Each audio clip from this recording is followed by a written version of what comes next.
Ciao a tutti, bentornati sul mio canale, benvenuti in questo nuovo video. Oggi parliamo ancora una volta di un coltello nato per i reparti speciali, per la difesa, per la sopravvivenza, dalla esperienza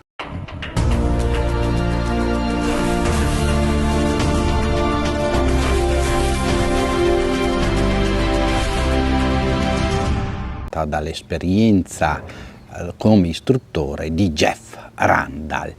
Ebbene sì, parliamo ancora una volta di ESI 3, ma dell'ESI 3 versione 1000. Versione 1000 che differenzia dalle altre tipologie della versione 3 per alcune caratteristiche che andremo a vedere. Questa nasce specificatamente per alcuni reparti militari e poi ovviamente messo nella vendita comune anche per chiunque, privati, civili, pubblica sicurezza eccetera, volesse acquistarlo. Prima di spiegarne le specificità che lo differenziano dalle altre versioni 3, andiamo a vederne le caratteristiche generali. Allora, la lunghezza della lama è 9 cm, la lunghezza totale del coltello è 21 cm, scarsi perché sono 20,8 grosso modo centimetri. È una produzione full tang, vedete che la lama continua per l'interezza del codolo e fuoriesce dal manico, il codolo fuoriesce. Il codolo, lo ricordo per i meno esperti, è la parte che va generalmente dal rincasso e comunque dall'inizio del manico alla fine del manico. Ecco, qua siamo sulla spine o dorso del coltello. Lo spessore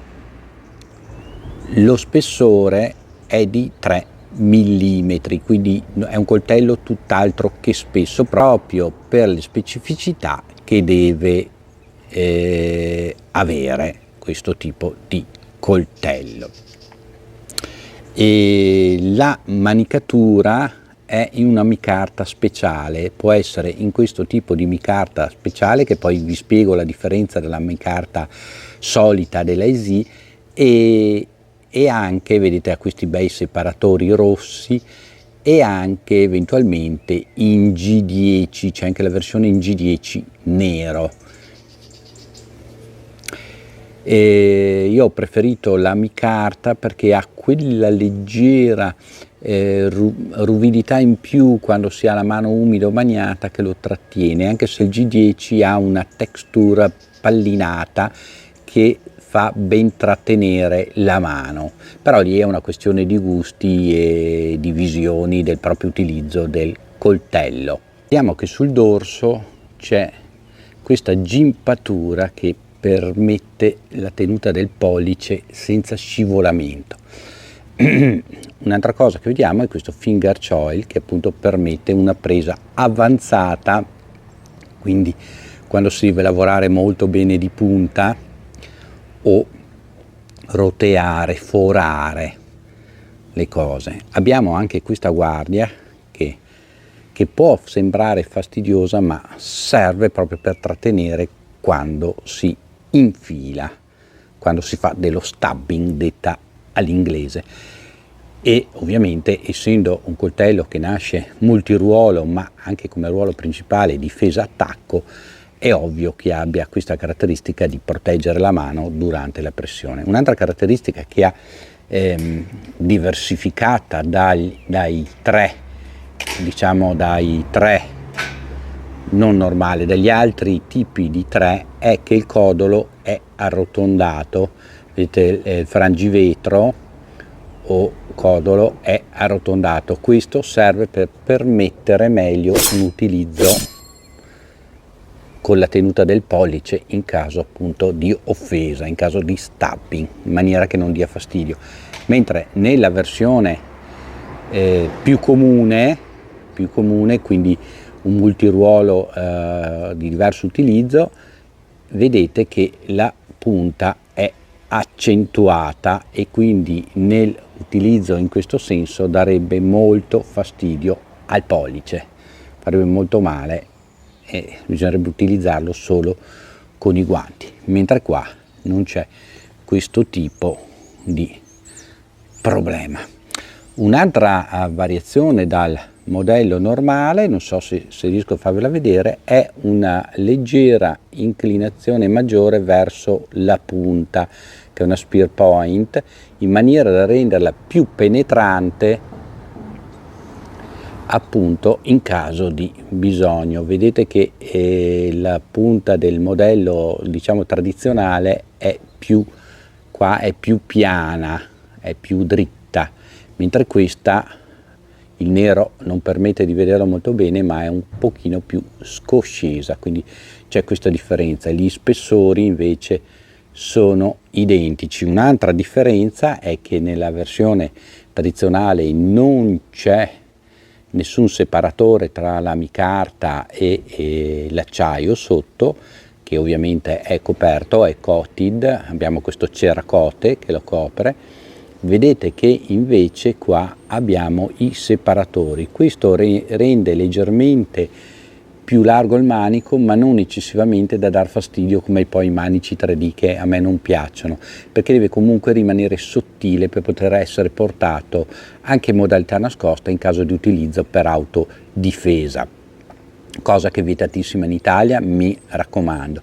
Vi faccio vedere anche la differenza delle texture della micarta. Vedete, questa micarta speciale è texturata molto sottile e questa invece è più grossa, il che permette un maggior attrito, questa micarta qua, ma anche trattiene lo sporco e soprattutto in caso di fluidi biologici, diciamo così, deve non trattenerli, insomma devono poter essere più igienicamente trattato, quindi deve essere più lavabile, chiamiamolo così. Guardate, di nuovo vi faccio vedere la differenza delle due micarta, eccolo qua. L'acciaio con cui è composta la lama, fra le altre cose, è un 1095 o 1095 che si voglia, come nella versione tradizionale, con aggiunta di cromo e vanadio, quindi lo rende un po' più resistente al filo e un pochino più tagliente. Queste sono le differenze sostanziali dal modello tradizionale. Qualcuno dirà, ma un coltello così, ma che utilizzo ha? Io vi faccio vedere il coltello che avevo quando ero istruttore militare nell'esercito. E per i miscredenti, eccomi qua, comandante della guardia in attesa dei gradi da sergente, quindi facente in funzione, qui col mio amico paracadutista e qui con l'ultima squadra che addestrai. Infine un saluto ai cari amici e nonni che ci stavano congedando. Ovviamente c'è uno spessore leggermente maggiore, ma è questo creato da un grande artigiano italiano, ormai scomparso, anche se fatto in serie.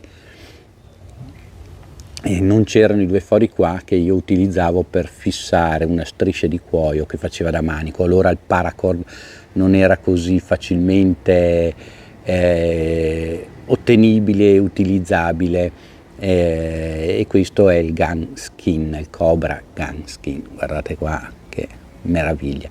Vedete come qua addirittura la punta è più a punta di lancia, quindi un po' meno utility per un utilizzo tutto campo forse, ma in realtà io l'ho utilizzato per tutto e lo si vede, la lama porta riscontro di una vita di lavoro, come potete vedere, però siamo abbastanza concordi sul tipo di forme che funzionano per l'utilizzo. Reparti speciali, polizia, cose eccetera, possono utilizzarlo per tagliare corde, tagliare fascette, per tutta una serie di utilizzi e, come abbiamo detto, anche per attacco e per difesa. Sul legno si comporta benissimamente. Ovviamente, visto il poco spessore, c'è poco da dire per quello che riguarda il batoning, se anche i piccoli pezzi di legno che possono servire per innescare un fuoco lo può fare tranquillamente. Per tutti gli altri lavori non ci sono problemi. Inoltre mantiene l'elasticità di un coltello mantiene l'elasticità di un coltello in 1095 o 1095 che di servoglia carbonioso. Vediamo che non ha nessuna difficoltà, guardate, a intagliare il legno, assolutamente nessuna difficoltà, basta muovere il polso, come dico sempre. Guardate come schizza via il legno.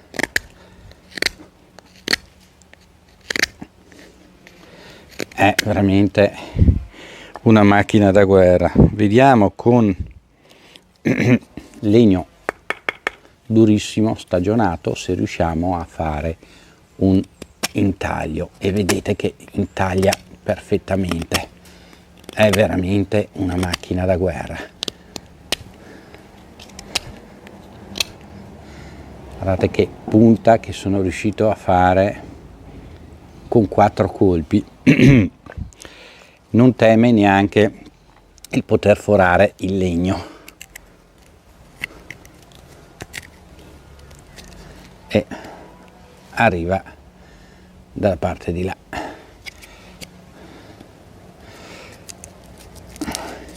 Non c'è nessunissimo problema. Come vi dicevo, l'unico limite è l'utilizzo nel batoning, anche perché nasce ovviamente per altri tipi di utilizzi.